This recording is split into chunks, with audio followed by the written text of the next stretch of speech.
जय श्री राम। रामायण की इस अद्भुत यात्रा में हमारे 8वें पड़ाव पर आपका स्वागत है। आज हम उस पल की बात करने वाले हैं, एक ऐसा दिव्य क्षण जब एक धनुष टूटा और उसकी गूंज ने सिर्फ धरती को नहीं, पूरे ब्रह्मांड को हिलाकर रख दिया। और इसी एक घटना ने दो प्रचंड शक्तियों को एक दूसरे के सामने ला खड़ा किया। तो जरा सोचिए, क्या होता होगा जब कोई मामूली धनुष नहीं बल्कि खुद महादेव का दिव्य धनुष पिनाक टूटता है। क्या असर होता होगा पूरे ब्रह्मांड पर। बस आज की हमारी कहानी इसी एक असाधारण घटना और उसके बाद जो कुछ हुआ उसी के बारे में है। तो कहानी की शुरुआत होती है मिथिला से।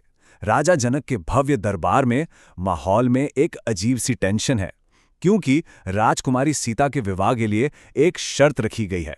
और शर्त भी कोई ऐसी वैसी नहीं। शर्त यह है कि जो भी भगवान शिव के इस दिव्य धनुष को उठाकर उस पर डोरी यानी प्रत्यंचा चढ़ा देगा, वही सीता का पति बनेगा। अब अंदाजा लगाया जा सकता है कि यह कोई मामूली चुनौती तो बिल्कुल नहीं थी। दूर दूर से बड़े बड़े योद्धा, पराक्रमी राजा और राजकुमार आए। सब ने अपनी पूरी ताकत लगा दी, पूरा जोर लगा दिया। पर मजाल है कि वो धनुष अपनी जगह से 1 इंच भी हिल जाए, उसे उठाना तो बहुत दूर की बात थी। धीरे धीरे पूरी सभा में एक निराशा सी छाने लगी और राजा जनक का चेहरा दुख और चिंता से मुरझा गया। और राजा जनक के इस दुख को महसूस कीजिए। जब उन्होंने ये कहा तो ये सिर्फ एक सवाल नहीं था, ये एक पिता के दिल से निकली हुई गहरी निराशा की आवाज थी। उन्हें लग रहा था कि उनकी प्रतिज्ञा अब टूट जाएगी। और बस यहीं से कहानी में एक ऐसा मोड़ आता है जिसकी किसी ने कल्पना भी नहीं की थी।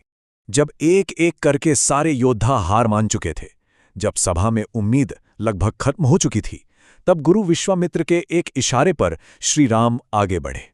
और उनके चेहरे को देखिए, ना कोई घमंड, ना ताकत का कोई दिखावा, ना ही कोई चिंता, बस एक असीम शांति और एक सहजता।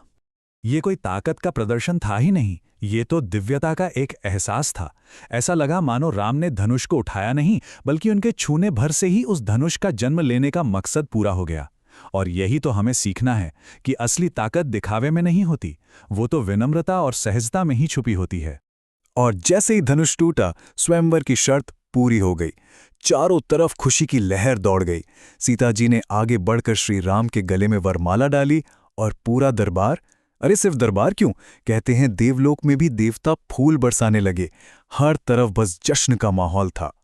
लेकिन एक मिनट, जहां एक तरफ मिथिला में यह जश्न मनाया जा रहा था, वहीं दूसरी ओर उस धनुष के टूटने की गूंज ने एक भयानक तूफान को न्योता दे दिया था। महेंद्र पर्वत पर तपस्या कर रहे महाक्रोधी ऋषि परशुराम का ध्यान भंग हो गया। अपने आराध्य शिव का धनुष टूटने की आवाज ने उन्हें आग बबूला कर दिया और वो फौरन मिथिला की ओर चल पड़े। अब देखिए, परशुराम का ये गुस्सा सिर्फ एक धनुष टूटने का गुस्सा नहीं था। नहीं, ये उनके अपने अहंकार का और अपने भगवान शिव के प्रति उनकी जो अटूट, जो प्रचंड भक्ति थी, उसका एक ज्वालामुखी जैसा विस्फोट था। उनके एक एक शब्द से पूरा दरबार कांप उठा, सब पर खौफ छा गया। राम कुछ कहते, कुछ स्थिति को संभालते, उससे पहले ही उनके छोटे भाई लक्ष्मण सामने आ गए।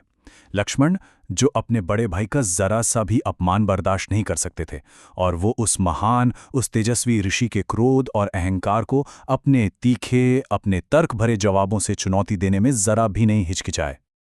लक्ष्मण के इन शब्दों ने तो जैसे परशुराम के गुस्से की आग में घी डालने का काम किया। ये सिर्फ एक मजाक या ताना नहीं था, नहीं, ये तो परशुराम के अहंकार पर एक सीधा हमला था।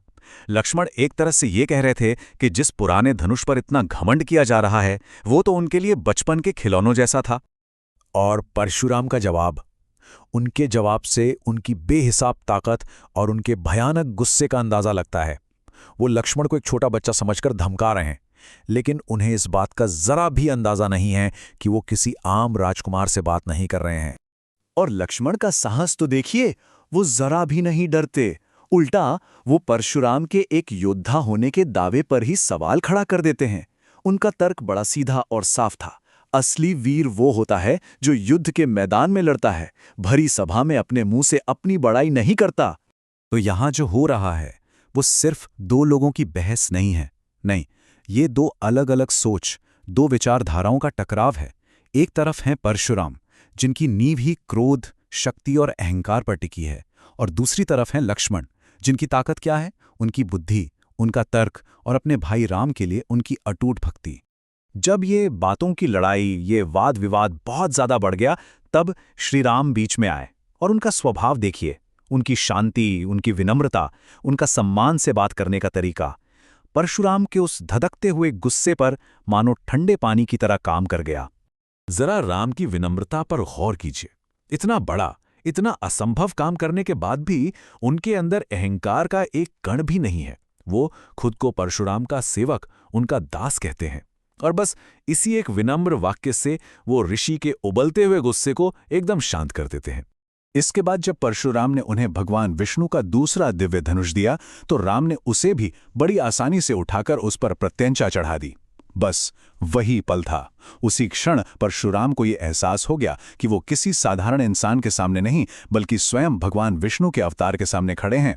और जैसे ही ये ज्ञान हुआ, उनका सारा अहंकार, सारा क्रोध उस ज्ञान की रोशनी में कहीं गायब हो गया। तो चलिए अब इस पूरी घटना से हम क्या सीख सकते हैं, इस पर बात करते हैं।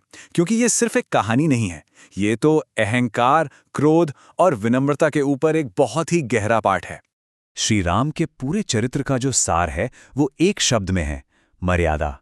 और ये सिर्फ एक शब्द नहीं, ये जीने का एक तरीका है, एक सिद्धांत है। इसका मतलब है कि सबसे ज्यादा शक्तिशाली होते हुए भी संयम रखें, सही होते हुए भी विनम्र बने रहें। और यही एक चीज है जो उन्हें परशुराम के अहंकार और क्रोध से एकदम अलग, एकदम ऊंचा खड़ा करती है।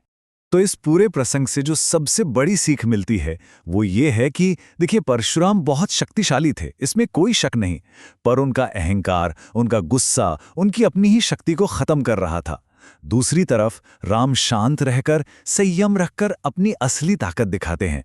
ये कहानी हमें यही सिखाती है कि विनम्र होना कोई कमजोरी नहीं है, बल्कि यही इंसान की सबसे बड़ी ताकत है। और जानते हैं, यही वजह है कि ये कहानी आज भी उतनी ही जरूरी है।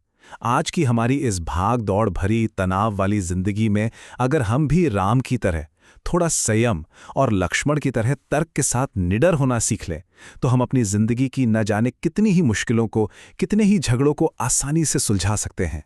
रामायण की ये यात्रा ज्ञान और प्रेरणा का एक ऐसा समुंदर है जिसका कोई अंत नहीं। अगर इस यात्रा में हमारे साथ आगे भी चलना चाहते हैं तो सब्सक्राइब करना मत भूलिएगा।